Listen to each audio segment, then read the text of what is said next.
All right, y'all, this is airway assessment and management. This is just some basic use of the OPA and bag valve mask, and we got some additional stuff at the end that we'll talk about when we get to it.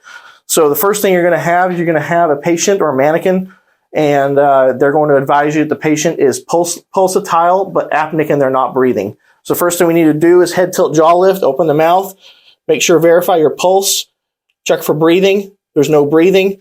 Okay, let's go ahead and give the patient a bag valve mask ventilation right away. So give a couple of breaths, and then we're going to measure and place an OPA and hook it up to oxygen.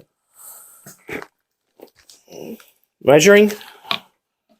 Place the OPA. Let's give another breath.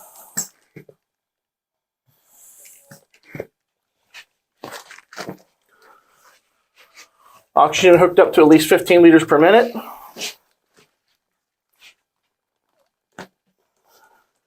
Okay, we want to make sure that we're lifting the jaw into the mask and not pushing down on the mask onto the jaw. You're going to demonstrate that you can do a two-handed mask seal, where again, we're lifting the jaw up into the mask. At this point in time, you go ahead and pass it off to a partner, because what we want you to do now is we're going to verbalize that we're going to prepare for intubation.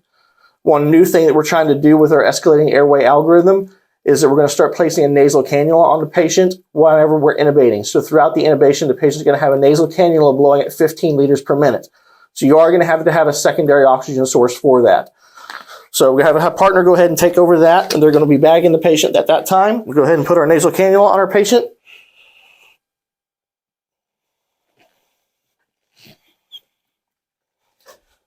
And hook it up to 15 liters of oxygen.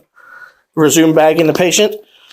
Now remember, when we're bagging the patient, the first thing that we need to get in line is we need to get the capnography device, the end-tidal CO2, in line with the bag. The next thing we're going to be applying is going to be the PEEP valve, set at 5 centimeters of water. So that needs to be on the patient as well. Okay? And then you're going to deliver a breath every about 6 seconds for a total of about 10 to 12 breaths per minute.